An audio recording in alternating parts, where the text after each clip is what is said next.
जो उड़ने का शौक रखते हैं जो उड़ने का शौक रखते हैं वो गिरने का खौफ नहीं रखते।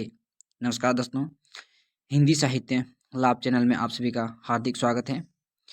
जैसे कि हम सभी को पता है, इस चैनल के माध्यम से UGC NET, JRF, TGT, PGT, KVS, NVS आदि आगामी परीक्षाओं को ध्यान में रखते हुए अध्ययन कर रहे हैं। और आज हम सभी का विषय है वल्लभ संप्रदाय, जो कि हिंदी भाषा एवं साहित्य वस्तुनिष्ठ इतिहास पुस्तक सरस्वती पांडे और गोविंद पांडे की पुस्तक से अध्ययन करने वाले हैं। तो चलिए दोस्तों, देखते हैं आज का मुख्य विषय वल्लभ संप्रदाय, जो कि एग्जाम की दृष्टि से अति उपयोगी है। वल्लभ सुल्तान सिकंदर लोदी तथा बाबर के समकालीन थे। किसके समकालीन थे? सिकंदर लोदी और बाबर के समकालीन थे। कौन? वल्लभ संप्रदाय। एग्जाम में पूछा जा सकता है कि वल्लभ संप्रदाय किसके समकालीन या फिर किनके राज्य या फिर उसको शासनकाल में समकालीन थे, ऐसे पूछा जा सकता है। तो आंसर में हम सभी को होगा सिकंदर और बाबर का। बाबर के समकालीन और सिकंदर के समकालीन में वल्लभ संप्रदाय वर्तमान थे। इन वल्लभ संप्रदाय के संक्षिप्त परिचय निम्न है।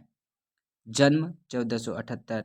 ये जन्म बहुत इंपॉर्टेंट है, क्योंकि कालक्रम के अनुसार हमेशा से क्वेश्चन पूछा जा रहा है। क्या है? 1478। और मृत्यु 1530 ईस्वी में। जन्म स्थान चंपारण है। पत्नी मधुमंगल है। कौन? मधुमंगल है। उसके दो पुत्र हुए, गोपीनाथ और विठलनाथ। दोनों ही से बहुत इंपॉर्टेंट है। इनके पुत्र जो थे, इनकी जो भक्ति थी वो पुष्टि मार्ग थी। पुष्टि का अर्थ होता है पोषण, मतलब इनके जो संप्रदाय जो चलाया था, जो भक्ति मानी थी, वो पुष्टि मार्ग है। ये भी बहुत इंपॉर्टेंट है। वल्लभ संप्रदाय में कृष्ण पूर्णानंद स्वरूप पूर्ण पुरुषोत्तम ब्रह्म है। क्या है? पूर्णानंद स्वरूप पूर्ण पुरुषोत्तम परम ब्रह्म है। पुष्टि मार्ग की भक्ति में पुष्टि भगवत अनुग्रह या कृपा को कहा जाता है।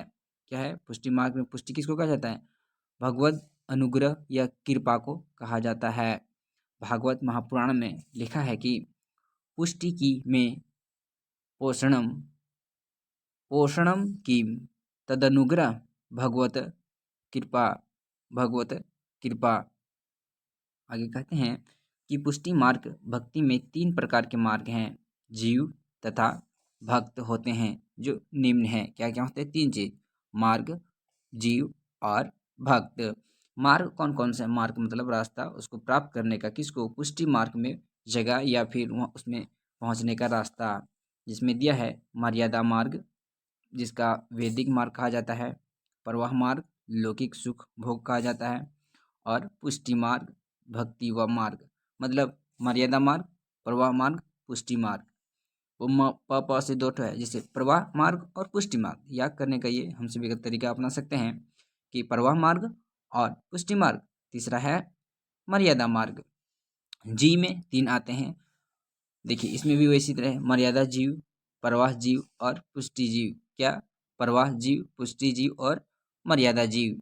भक्त में मर्यादा भक्ति, प्रवाह भक्ति और पुष्टि भक्ति। मतलब हम लोग अगर एक को याद कर लेते हैं तो तीनों हम सभी का याद हो जाएगा, क्योंकि दोनों वही शब्द है, सिर्फ उसका मार्ग जीव और भक्त में परिवर्तन होता है। तो एक हम लोग निश्चित रूप से याद रखेंगे, मर्यादा मार्ग, पुष्टि मार्ग और प्रवाह मार्ग। इसका उपनाम भी बहुत याद रखेंगे, क्योंकि उपनाम से ही क्वेश्चन पूछा जाता है कि इनका किस मार्ग से क्या संबंध था। आगे है, वल्लभाचार्य ने निम्नांकित ग्रंथों की रचना की। निम्नांकित ग्रंथों की रचना की मतलब उनकी जो मुख्य रचना है वो पूर्व मीमांसा भाष्य, बहुत इंपॉर्टेंट है। पूर्व मीमांसा भाष्य, उत्तर मीमांसा, जिसको दूसरा नाम ब्रह्म सूत्र भाष्य है, जो अणुभाष्य के नाम से प्रसिद्ध है। बहुत इंपॉर्टेंट है, यहाँ से पूछा जाता है, ये अणुभाष्य पूछा जाता है कि अणुभाष्य किनकी रचना? तो वल्लभ संप्रदाय या वल्लभ की रचना है। आगे है, इनके शुद्ध द्वैतवाद का प्रतिपादक यही प्रधान दार्शनिक ग्रंथ है। किनका? अणुभाष्य ही इनका क्या है? शुद्ध द्वैतवाद प्रतिपादक या प्रधान दार्शनिक ग्रंथ माना जाता है। तीसरा है श्रीमद् भागवत की सूक्ष्म टीका। क्या है? श्रीमद् भागवत की सूक्ष्म टीका तथा सुबोधिनी टीका है। चौथा है तत्व निबंध, ये बहुत इंपॉर्टेंट है। तत्वदीप निबंध बहुत इंपॉर्टेंट है, ये क्वेश्चन भी पूछा गया, ये निबंध रचना भी पूछी गई है। अणुभाष्य वल्लभ संप्रदाय का अधूरा ग्रंथ था जिसे उनके पुत्र विठलदास ने पूरा किया। किसने? विठलदास ने उसका पूरा किया। अणुभाष्य क्वेश्चन पूछा जाएगा कि इनमें से कौन सी रचना वल्लभाचार्य के पुत्र ने पूरा किया, तो उत्तर में होगा अणुभाष्य। वल्लभ संप्रदाय में अष्टयाम सेवा का उल्लेख निम्न तरीके से हम सभी कर सकते हैं, जो देखते हैं। उल्लेख निम्न प्रकार से देख सकते हैं। पहला है मंगलाचारण। क्या है? मंगलाचारण हम सभी को पहला मिलता है। दूसरा मिलता है श्रृंगार। तीसरा मिलता है ग्वाल। चौथा मिलता है राजयोग। पांचवा उत्पातन। छठा है भोग। सातवां संध्या आरती और आठवां है शयन। ये उनका अष्टयाम सेवा करने का 8 मुख्य संप्रदाय हैं जो उसको पालन करना जरूरी होगा। आगे है 1519 ईस्वी में वल्लभ संप्रदाय के शिष्य पूर्णमल खत्री ने गोवर्धन पर्वत पर श्रीनाथ जी का मंदिर बनवाया, जिसका प्रबंध दायित्व कृष्णदास पर था। इसकी कौन सी शिष्य है? पूर्णमल खत्री। कहाँ पर मंदिर बनवाया? श्रीनाथ जी के गोवर्धन पर्वत पर। गोस्वामी विठलदास सन 1565 ईस्वी 4 वल्लभ संप्रदाय और 4 अपने शिष्यों को मिलाकर अष्टछाप की रचना की। कौन? विठलनाथ दास 1565 में कौन थे ये? वल्लभाचार्य के पुत्र विठलनाथ दास। उन्होंने क्या किया? 4 अपने बाबूजी के मतलब वल्लभाचार्य के और 4 अपने शिष्यों को मिलाकर अष्टछाप मतलब 8 छाप कवियों की स्थापना की। वल्लभाचार्य के कुल 84 तथा विठलनाथ दास ने कुल 252 शिष्य थे। ये इंपॉर्टेंट है, पूछा जाता है कि वन लीनियर में कि ये कथन सत्य है कि असत्य है। तो वल्लभाचार्य के कुल कितने थे? 84 84 और विठल नाथ के कुल शिष्य 252 ठहरते हैं। और इस प्रकार उन्होंने क्या करते हैं? अष्टछाप की रचना करते हैं। उनमें से जो प्रमुख कवि होते हैं उनको अब देखने वाले हैं, जो अष्टछाप में कौन कौन से आते हैं, उनका कालक्रम। यहाँ से क्वेश्चन निश्चित रूप से पूछा जाता है कि इनका जन्म कब हुआ और इनमें से कौन से अष्टछाप के कवि थे या कौन नहीं थे। यहाँ तो क्वेश्चन पूछी जाती है और ये हम सभी के लिए बहुत ही मोस्ट इम्पोर्टेंट रहने वाली है। सबसे पहले आते हैं यहाँ पर कुंभन दास। क्या होते हैं? सबसे बड़े कौन रहते हैं? कुंभन दास, जिनका समय रहता है 1468 ईस्वी में। गुरु वल्लभाचार्य जामुनी वर्तन उत्तर प्रदेश इसका स्थान है। सूरदास 1478, वल्लभाचार्य सिही में इनका जन्म और उत्तर प्रदेश में है सिही। परमानंद दास 1493 ईस्वी में, वल्लभाचार्य कनौज उत्तर प्रदेश। और कृष्णदास 1496, ये वल्लभाचार्य के शिष्य थे, चिलोतरा गुजरात में। यहाँ से क्वेश्चन जो पूछी जाती है कि इनमें से कौन सी वल्लभाचार्य के शिष्य थे, और दूसरी तरह से फिर पूछा जा सकता है कि इनमें से कौन सी वल्लभाचार्य के शिष्य नहीं थे। तो जब तक हम लोग 4 इनका मुख्य रूप से याद नहीं रखेंगे तब तक हम लोग इसको डिफाइन या फिर अलग नहीं कर सकते हैं। क्योंकि देखिए सबसे पहले आएगा कुंभन दास, सूरदास, परमानंद दास और कृष्णदास। कौन कौन? सिर्फ इनका दास है 4 ठो। कुंभन दास, सूरदास, परमानंद दास, कृष्णदास। सबसे पहले कुंभन दास आते हैं, दूसरा में फिर परमानंद दास, कृष्णदास और सूरदास, ये जिनका जन्म कुंभन दास 1468 में 68 में होता है। फिर सूरदास 1478 में मतलब 10 वर्ष बाद होता है। फिर 1493 ईस्वी में होती है, उसके बाद 1496 में। अब आते हैं विठलदास के शिष्य। सबसे पहले आते हैं गोविंद स्वामी, शीत स्वामी, चतुर्भुज दास और नंददास। नंददास सबसे छोटे थे। सबसे क्या आता है? गोविंद स्वामी, शीत स्वामी, चतुर्भुज दास, नंददास।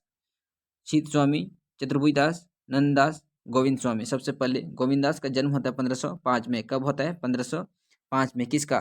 गोविंद स्वामी का। शीत स्वामी का होता है 1515 में, 10 वर्ष बाद, मतलब गोविंद स्वामी से। उसके बाद चतुर्भुज दास आते हैं जो 1530 में आते हैं। नंददास आते हैं जो 1533 में आते हैं। और सभी के सभी ये चारों जो नीचे हैं ये विठल नाथ के शिष्य रहते हैं। इनका जन्म स्थान अलग अलग है। कुंभन दास प्रथम अष्टछापी कवि थे जो जाति के क्षत्रिय थे। क्वेश्चन ये बहुत इंपॉर्टेंट है, पूछा जाता है कि कुंभन दास मतलब अष्टछाप में सबसे प्रथम कवि कौन थे, तो उत्तर में होगा कुंभन दास अष्टछाप के प्रथम अष्टछाप कवि थे। कुंभन दास ने सन 1492 ईस्वी में वल्लभाचार्य से दीक्षा ग्रहण की। कब? 1492 में। कुंभनदास अकबर के निमंत्रण पर पैदल ही फतेहपुर सिकरी गए, जिस पर अफसोस करके लिखते हैं, क्या करके? अफसोस करके लिखते हैं, संतन को कहाँ सिकरी सो काम, आवत जात पनहिया टूटी बिसरी गयो हरिनाम। ये जो कोटेशन है मोस्ट इम्पोर्टेंट है, क्योंकि एग्जाम में पूछा गया है कि यह कथन किनका है, और इसका अर्थ भी पूछा जाता है। क्योंकि एक बार क्या हुआ था कि कुंभनदास जब अकबर के निमंत्रण चले गए थे तो उन्होंने पैदल ही वहां तक पहुंच गए थे। तब उन्होंने कहा था कि मेरा जाते जाते का चप्पल टूट गया, घिस गया। तो ये कोटेशन बहुत ही फेमस है एग्जाम की दृष्टिकोण से। हजारी प्रसाद द्विवेदी ने लिखा, सूरदास की ब्रजभाषा के प्रथम कवि हैं। ब्रजभाषा के प्रथम कवि कौन है? सूरदास। किनके अनुसार? हजारी प्रसाद द्विवेदी के अनुसार। ये मोस्ट इंपॉर्टेंट। और लीलागान का महान समुद्र सूरसागर की उनकी प्रथम काव्य है। सूरसागर किनकी रचना है? सूरदास की रचना है। मतलब वो सूर काव्य की लीलागान का महान रचना ठहराते हैं। कौन? हजारी प्रसाद द्विवेदी सूरदास की रचना को। सूरदास का जन्म वैशाख शुक्ल 5 दिन मंगलवार संवत 1535 विक्रम को हुआ। वे वल्लभाचार्य के 10 दिन छोटे थे। कितने दिन? 10 दिन छोटे थे वल्लभाचार्य के। 1535 में इनका जन्म होता है, बल्कि 10 दिन छोटे थे और उनका शिष्य रहे। सूरदास के जन्म स्थान के संबंध में दो मत हैं, जो निम्न हैं। मतलब अलग अलग विद्वान अलग अलग स्थान सूरदास का जन्म स्थान मानते हैं, जो इस प्रकार है। सबसे ऋणकता गांवघट में जो मानते हैं वो देखिए, श्याम सुंदर दास, रामचंद्र शुक्ल, हजारी प्रसाद द्विवेदी। कौन? श्याम सुंदर दास, रामचंद्र शुक्ल और हजारी प्रसाद द्विवेदी है ना। ऋणकता मतलब गांवघट मानते हैं किसका? सूरदास का जन्म। अब सीही में कौन कौन मानते हैं? एक वार्ता साहित्य भी सीही में मानते हैं, डॉक्टर नगेंद्र और गणपति चंद्र। कौन? वार्ता साहित्य का मतलब साहित्य में जो बातचीत होती है वो अधिकतर जो विद्वान माने हैं वो सीही मानते हैं सूरदास का जन्म। उसके साथ साथ नगेंद्र और गणपति चंद्रगुप्त भी सीही ही मानते हैं। वल्लभाचार्य ने सूरदास को भगवत लीला वर्णन करने का उपदेश दिया। सुर ही के घिंघियात कहें कुहें, कुछ भगवत लीला वर्णन करो। ये भी मोस्ट इंपॉर्टेंट है। किसी के द्वारा कही गई? ये वल्लभाचार्य द्वारा कही गई। किसको बोले हैं? सूरदास को बोले हैं। सूरदास द्वारा रचित 25 ग्रंथ बताए जाते हैं। कितना? 25 ग्रंथ टोटल बताए जाते हैं, जिनमें 3 ही उपलब्ध हैं, जो निम्न है: सूरसागर, सुरसरावली और साहित्य लहरी। ये तीनों मोस्ट इंपॉर्टेंट है। इसका विषय वस्तु भी हम लोग आगे देखेंगे, तभी हम सब इसका अच्छे से समझ पाएंगे। आगे है सूरदास की रचनाओं का सर्वप्रथम संपादन कलकत्ता में 1841 ईस्वी में राग कल्पद्रुम नाम से हुआ। मोस्ट इंपॉर्टेंट है। क्या है? 1841 में 1841 में सबसे पहले इसका संपादन राग कल्पद्रुम नाम से हुआ था, जो एग्जाम की दृष्टि से हम सभी के लिए अति उपयोगी सिद्ध होने वाली है। इंपॉर्टेंट लाइन हम सभी के लिए शुरुआत होने जा रही है। सबसे पहले है सूरदास कृत सूरसागर जो है ना, उपजीव्य भागवत महापुराण का 10वां स्कंद है। यहाँ से क्वेश्चन पूछा जाएगा, ये कौन सा स्कंद में? 10वां स्कंद में है। कौन सा? सूरसागर का भागवत महापुराण का 10वां स्कंद है, मतलब 10वां स्कंद में ठहरता है। सूरसागर में 4936 पद हैं तथा 12 स्कंद है। ये भी बहुत इंपॉर्टेंट है। कितने स्कंद हैं?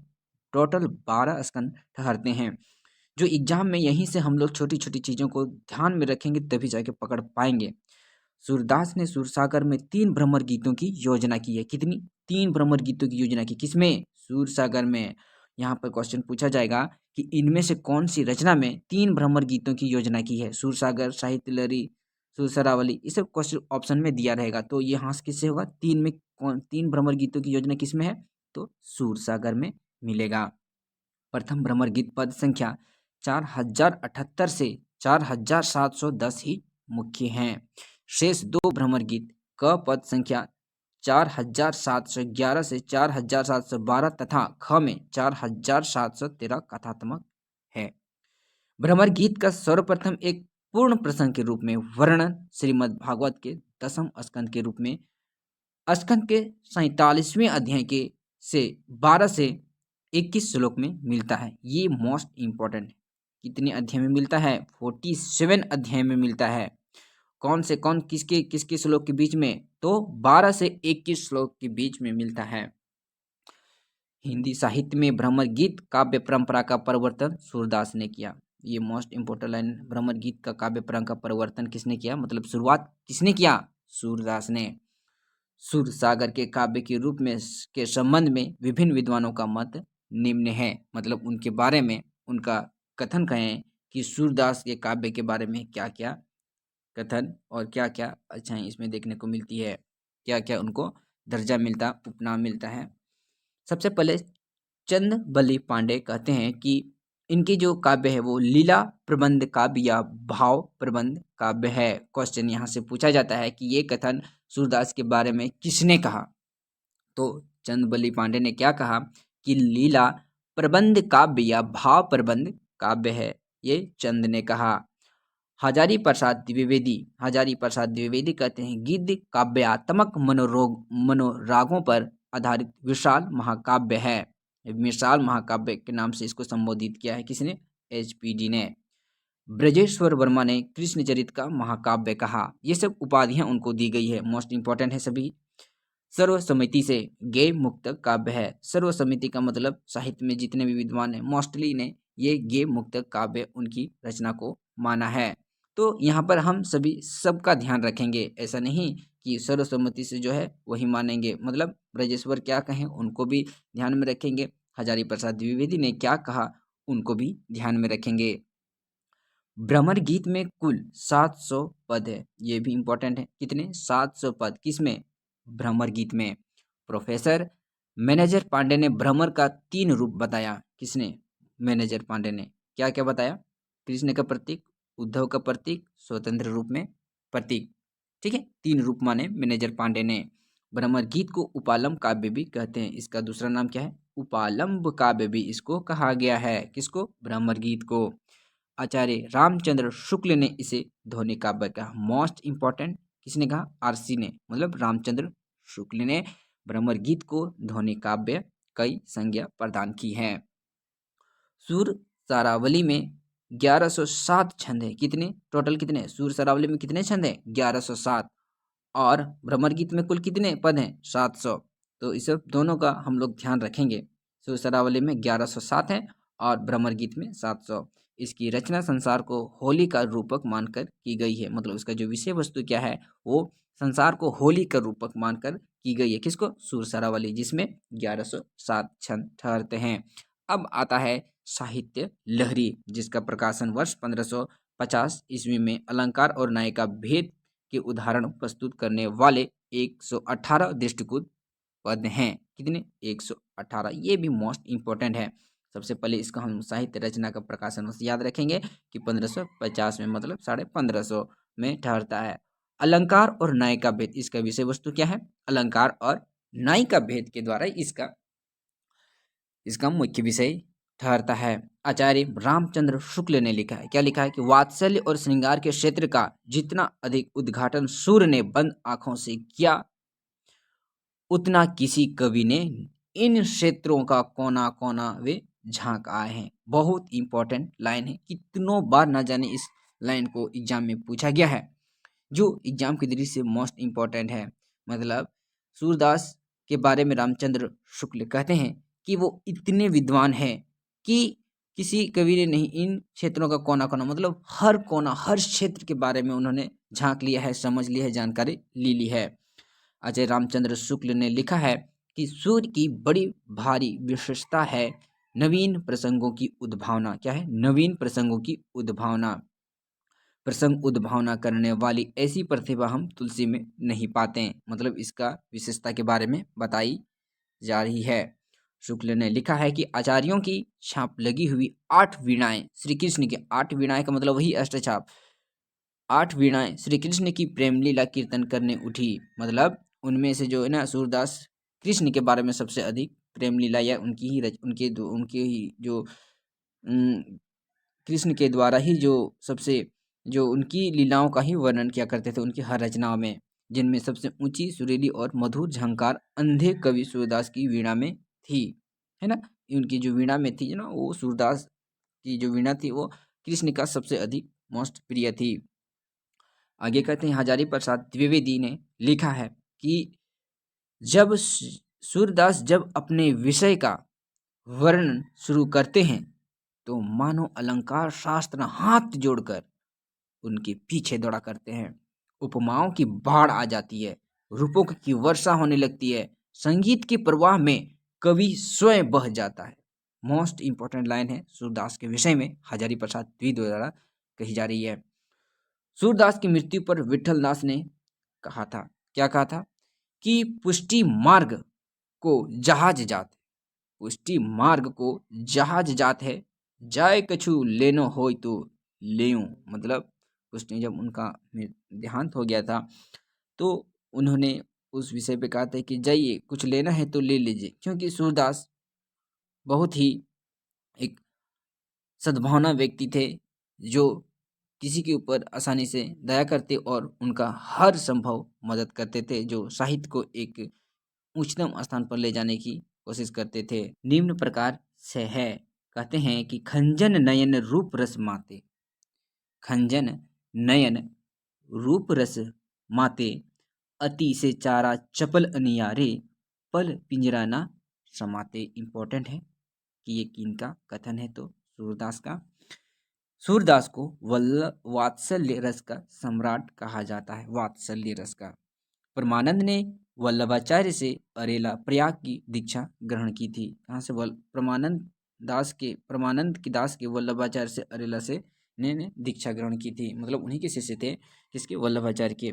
परमानंद दास को की रचनाओं में परमानंद सागर प्रमुख है, जिसमें 635 पद हैं। इनके अतिरिक्त दान लीला तथा ध्रुव चरित्र लीला भी इनकी प्रमुख रचना है।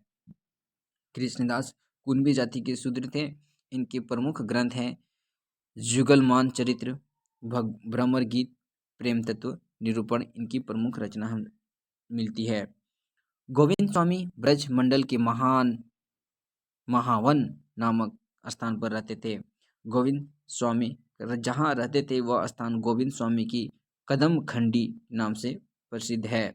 अकबर के नवरत्न में तानसेन गोविंद स्वामी से संगीत गायन की शिक्षा ग्रहण करते थे। ये इंपॉर्टेंट है कि अकबर किन से शिक्षा ग्रहण की, गायन की शिक्षा ग्रहण की, तो तानसेन से ग्रहण करती है।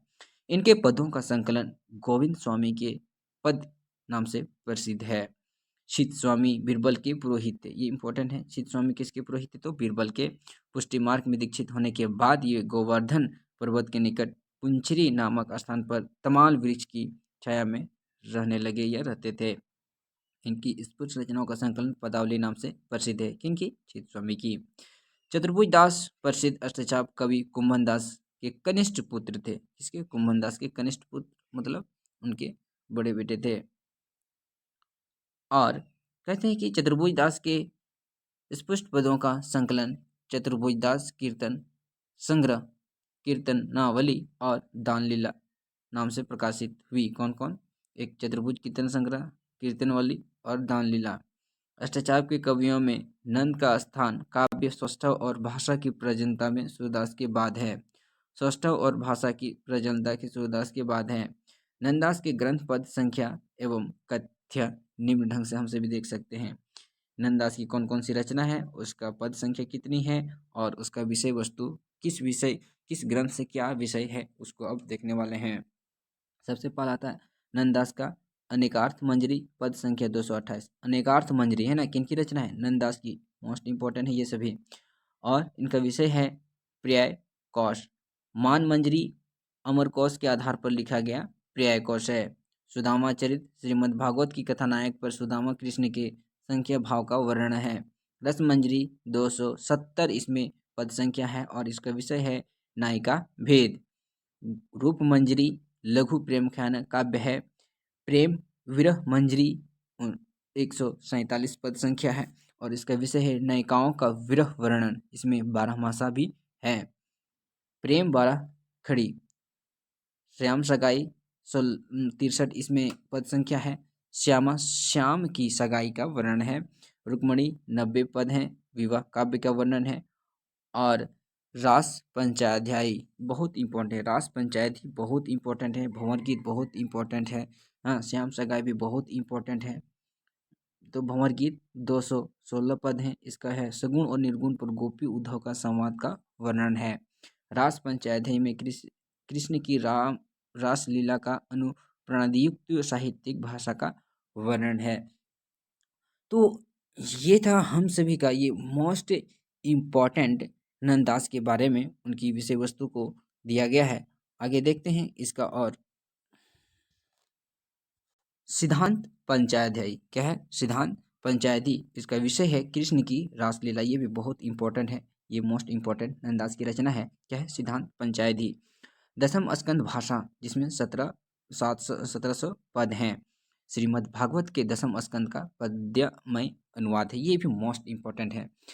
रास पंचाध्यायी रोला छंद में लिखा गया है। ये वन लाइन में पूछा जाता है कि कौन सा कथन सत्य है, कौन सा कथन असत्य है, इनमें से दो आप छांटिए।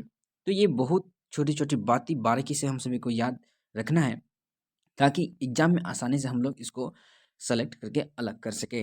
तो क्या है? रास पंचायती में रोला छंद में, ये रोला जो छंद है ना, ये बहुत इंपॉर्टेंट सिद्ध होने वाली है एग्जाम में, क्योंकि यहीं से हम लोग को बोल रहेगा कि रोला छंद में है, चौपाई छंद में है। तो क्या है? यहाँ रोला छंद में यहाँ पर मिलता है। कौन? रास पंचाध्याय की रचना।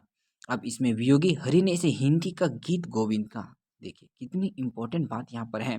किसने कहा? वियोगी हरि ने कहा।